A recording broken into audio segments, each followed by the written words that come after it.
Et nous enchaînons à présent avec Enjeu Patrimoine. Nous allons tenter de comprendre ensemble quelle est la situation des SCPI avant les derniers mois de cette année 2023. Nous allons essayer de comprendre cette situation à la lumière des chiffres publiés par l'ASPIM, qui témoignent notamment d'ailleurs d'une collecte en recul pour le premier semestre de l'année sur les SCPI. Mais nous tenterons également de comprendre pourquoi plusieurs SCPI ont annoncé en juillet une revalorisation à la baisse du prix de leur part. Pour en parler, nous avons le plaisir de recevoir sur le plateau de Smart Patrimoine, mais aussi en duplex, Guy Marty, tout d'abord président fondateur de pierrepapier.fr. Bonjour Guy Marty. Bonjour Nicolas. Et nous avons le plaisir donc d'être accompagné en duplex par Jean-Marc Colly, président de l'ASPIM. Bonjour Jean-Marc Colly. Bonjour Nicolas, bonjour Guy. Merci de nous accompagner à distance dans Smart Patrimoine. Alors avant de parler spécifiquement du sujet de revalorisation à la baisse du prix de part de certaines SCPI et des inquiétudes que cela peut susciter chez des investisseurs, peut-être un mot global sur la situation des SCPI que vous constatez à l'ASPIM sur le premier semestre de l'année. On constate quand même une collecte qui recule sur les 6 premiers mois de l'année. Oui, c'était un peu attendu. Alors nous, on parle d'une manière globale aussi de la collecte de tous les fonds immobiliers non cotés, parce qu'à côté des SCPI, il y a aussi les OPCI et les sociétés civiles qui sont des unités de compte. Donc, quand on prend la totalité, il y a quand même une petite baisse de 53% par rapport à 2022, qui avait été une année exceptionnelle, de la collecte de ces fonds immobiliers, qui ont collecté 4 milliards d'euros, un peu plus de 4 milliards d'euros, là où ils avaient collecté 8 milliards l'année dernière. Alors la réalité est un peu différente selon les produits. Les OPCI ont décollecté sur cette période. Les fonds, les sociétés civiles, unités de compte de contrat d'assurance, elles ont collecté à peu près 1 milliard. Et le reste, c'est les SCPI qui ont collecté un peu plus de 2 milliards, donc elles aussi qui s'ajustent, mais seulement de 20% par rapport à la collecte de l'année précédente. Donc un petit peu moins de collecte. Et ça a quand même un lien assez étroit avec le sujet dont vous voulez parler, qui est l'ajustement du prix éventuel des parts des SCPI pour mettre en cohérence ce prix avec la réalité des actifs et du prix et de la valeur des actifs sur le marché. Bien évidemment, quand les investisseurs sont un peu inquiets sur la valorisation des prix, ils attendent que ces prix s'ajustent éventuellement pour en racheter, plutôt que d'en racheter au moment où il semble être à un plus haut qui devrait être corrigé.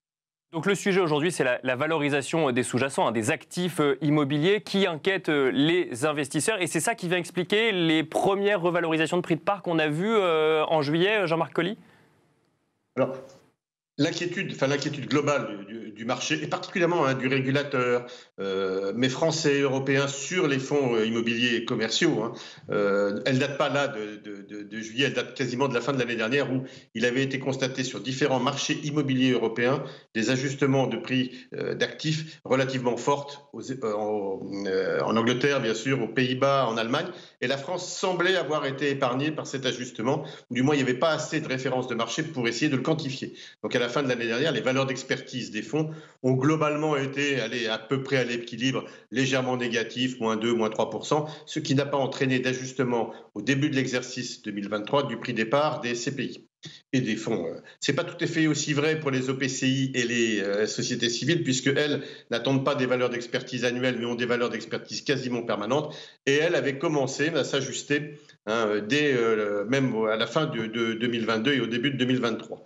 Et c'est cette inquiétude dont les pouvoirs publics, et particulièrement le régulateur, l'AMF, s'est fait l'écho, en adressant notamment une lettre à l'ASPIM et par l'ASPIM à toutes les sociétés de leur gestion pour leur demander au cours de l'été, entre juillet et août et début septembre, de bien vouloir revoir la valorisation des actifs de leurs fonds, français, européens, quelle que soit la catégorie d'actifs, pour déterminer s'il y a lieu ou non d'ajuster le prix des parts, partant du principe, bien sûr, qu'un gérant ne peut pas vendre des parts à un prix trop élevé ou les acheter à un prix trop élevé. Donc la transparence de ces valeurs par rapport au marché est un élément essentiel souligné par le régulateur, et il demande expressément au gérant, il l'a demandé, ce qui est rare, je crois que je ne l'ai jamais vu en 40 ans de carrière dans ce métier-là, il a demandé expressément au gérant de bien vouloir regarder ces valorisations et en tirer les conséquences éventuelles, ce qui n'est pas forcément bien sûr les mêmes pour tous les actifs, puisque le marché est assez particulier sur ces valorisations. Toutes les classes d'actifs ne réagissent pas de la même manière. Si je donne un exemple, l'hôtellerie va plutôt un peu mieux, alors que le bureau va plutôt un peu moins bien. Mais voilà, ça dans donne, vos chiffres d'ailleurs, ça ce que nous demandons. on voit que le bureau collecte moins globalement que les SCPI diversifiés. On sent que les inquiétudes sont plus proches effectivement de l'immobilier de bureau. Ouais. Alors, dans les SCPI diversifiés, il y a quand même pas mal de bureaux. Donc, c'est les purs bureaux qui sont peut-être un peu... Oui, il y a des problèmes sur le bureau, enfin, des questions sur le bureau, parce que ce n'est pas des problèmes. C'est bien sûr l'apparition de ce télétravail qui modifie un peu le mode d'utilisation des bureaux. Et le temps que le marché s'adapte, que les bureaux s'adaptent à ces réalités, il y a effectivement des questions de loyer, de valeur, de taille, de surface, d'occupation de ces locaux qui perturbent un peu la valorisation de ces actifs. Le principe quand même reste... Un mot, Jean-Marc Colly, avant peut-être de faire réagir Guy Marty sur le sujet. Si le régulateur, effectivement, a demandé à l'ASPIM de re-regarder précisément les valorisations des actifs, faut-il s'attendre à d'autres revalorisations à la baisse de prix de part en septembre ou en octobre, après celles que nous avons connues en juillet ? Je pense que oui, il faut être très clair. Aujourd'hui, on ne peut pas avoir des taux qui ont autant augmenté et des valeurs d'actifs qui restent exactement les mêmes. Et encore une fois, l'exemple des marchés dans lesquels les valeurs se sont ajustées, je recite l'Allemagne, les Pays-Bas, l'Angleterre et les autres, voilà, en sont l'illustration parfaite. Donc, les experts, d'ailleurs, le disent, ils l'ont dit d'ailleurs dès le mois de juin, oui, il y aura des actualisations à la baisse de ces valeurs. Alors, est-ce qu'elles seront... par la composition des actifs, par la nature nécessaire, est-ce qu'elles rendront nécessaire l'ajustement du prix départ? Ça, c'est pas toujours sûr. Mais en tout cas, oui, il faut s'attendre à avoir d'autres démarches de cette nature-là. Guy Marty, la question que tous les investisseurs en SCPI se posent, ceux qui se disaient qu'ils investissaient dans l'immobilier, que l'immobilier c'est sûr, que la pierre c'est solide, est-ce que des revalorisations à la baisse de prix de part? Alors effectivement, Jean-Marc Colly nous le disait, on constate en France ce qu'on a constaté dans d'autres pays européens aussi, mais est-ce que c'est de nature à inquiéter l'investisseur aujourd'hui? Alors, quand il y a inquiétude, il y a recherche de coupables. Alors, j'ai envie de dire, il ne faut pas se tromper de coupable. C'est-à-dire que la guerre en Ukraine, la hausse de l'inflation, le ralentissement de l'économie, la hausse des taux, la montée en puissance des BRICS et le contre-coup sur l'Europe, ce n'est pas de votre faute, ce n'est pas de ma faute, ce n'est pas la faute des SCPI. Premier point. Mais les SCPI peuvent en pâtir. Alors oui, parce que justement, à partir du moment... Et là, il y a une logique... j'ai envie de dire, il y a deux logiques à l'œuvre. La première... Et puis un problème derrière. Mais la première logique, c'est que nous avons vécu pendant pas mal d'années, taux d'intérêt bas, pas d'inflation, croissance assez soutenue finalement mondialement. Bon. On bascule d'un seul coup vers inflation, taux d'intérêt élevé, ralentissement de la croissance. Ça fait un choc. Le choc, il est pour tout le monde. Pour les particuliers, pour les entreprises et pour l'immobilier. Or, les SCPI sont un placement immobilier. Et alors, c'est vrai que c'est là qu'il faut se souvenir que l'immobilier et donc les SCPI sont un placement à long terme. Mais qu'est-ce que c'est un placement à long terme? C'est un placement qui va connaître des hauts et des bas, mais qui va traverser le temps. Et le problème, c'est que comme on vient de vivre quelques années de ligne droite de super performance, on a un peu oublié que... On est moins habitué aux turbulences. Voilà. Et là, il y a un problème. J'ai envie de dire, c'est vous. C'est-à-dire qu'il y a l'actualité, il faut parler au fur et à mesure. Et donc, c'est un peu comme si, d'un seul coup, un placement long terme se transformait en placement court terme, puisqu'il faut en parler tous les jours. Donc, il y a une ambiguïté. Et là où il faut faire très attention, c'est que, jusqu'à présent, je crois que c'est ça à la fois la force et la faiblesse des SCPI. La grande force des SCPI, on va dire, dans la distribution, dans le développement, c'est qu'il n'y a pas de concurrence au niveau des placements. Une question effectivement sur la manière d'aborder les SCPI, donc un placement long terme dont on parle régulièrement, qui fait que on le regarde comme un placement court terme. Jusqu'à quand on considère que les turbulences sont passagères et que sur le long terme, effectivement, la SCPI s'avérera quand même un placement sûr, entre guillemets, ou en tout cas de qualité? Alors, le seul exemple véritable qu'on a, puisqu'il y a déjà eu un certain nombre de crises, vous savez, Bien sûr, les années 70, il y avait déjà quelques SCPI, l'éclatement de la bulle d'Internet, il y avait déjà les SCPI beaucoup plus importantes. Le bon exemple, c'est la grande crise des années 90, qui était une crise terrible pour l'immobilier mondialement, qui a d'ailleurs failli faire sauter les systèmes bancaires du monde à l'époque. C'était une crise extrêmement grave. Les SCPI ont souffert, elles ont vraiment souffert. Et finalement, quand on fait le bilan, elles s'en sont très bien sorties après. Vous savez, c'est un peu le concept entre fragile, robuste et antifragile. Je ne sais pas si vous connaissez. Je prends un verre. Expliquez-nous. Oui. Je prends un verre, je le fais tomber, il se casse, il est fragile. Je prends une belle pierre, je la fais tomber, elle ne se casse pas, elle est robuste. Maintenant, s'il y a quelque chose que chaque fois que je le fais tomber, quand il a pris un choc, il est plus robuste après. Ça s'appelle antifragile. Nous, êtres vivants, on est dans une certaine mesure antifragile. Or, les SCPI parce qu'elles transforment leur patrimoine sans arrêt, parce qu'elles gèrent activement. Elles peuvent vendre, elles peuvent transformer leur patrimoine, etc. Elles sont antifragiles, c'est-à-dire qu'il y a... Il ne faut pas les regarder juste en photo. Si on les regarde en dynamique, on voit que les SCPI, d'après la crise des années 90, par exemple, ne ressemblaient plus aux SCPI d'avant. Et je pense qu'après les années de turbulence, combien de temps? Les années 90, ça a duré 7 ans, la crise. Hein, c'est une réponse. C'est justement la question que se pose un certain nombre d'investisseurs aujourd'hui. Voilà.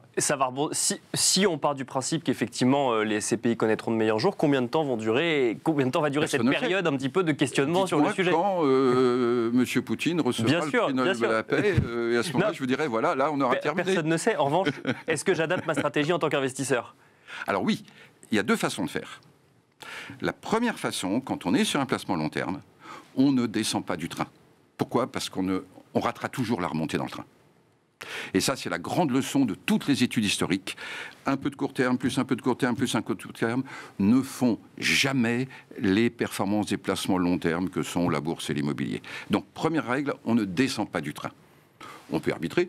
Hein, rien n'empêche, dans un contrat d'assurance vie, de plutôt arbitrer entre tel SCPI par rapport à tel SCPI, etc. On peut modifier un peu son portefeuille, mais on ne descend pas du train. Ça, c'est la première règle. Ouais. La deuxième règle, c'est si on est en position d'acheteur, d'investisseur, quelle est la meilleure bourse pour quelqu'un qui est jeune? C'est la bourse qui a une crise, parce qu'il achète pour pas cher.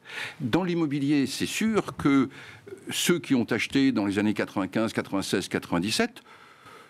finalement, on fait de ces bonnes affaires. Donc, il y a la logique de celui qui n'est pas encore ou qui voudrait renforcer dans le produit. Ça, oui, on va faire quelque chose pendant la crise.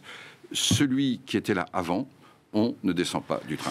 Une dernière question pour vous, Jean-Marc Colly, qui est avec nous donc, à distance, en duplex. Je vous avais déjà posé la question il y a quelques mois sur le plateau de Smart Patrimoine. La liquidité va-t-elle devenir un sujet pour les SCPI? Alors, on se souvient de votre réponse sur Smart Patrimoine, effectivement, qu'à force d'en parler, on allait le créer, le problème. Pour autant, c'est une question qui revient souvent chez les CGP. Qu'est-ce qu'on répond à ces conseillers en gestion de patrimoine? La liquidité doit-elle devenir un sujet d'inquiétude sur les SCPI aujourd'hui, ou en tout cas être regardée d'un peu plus près?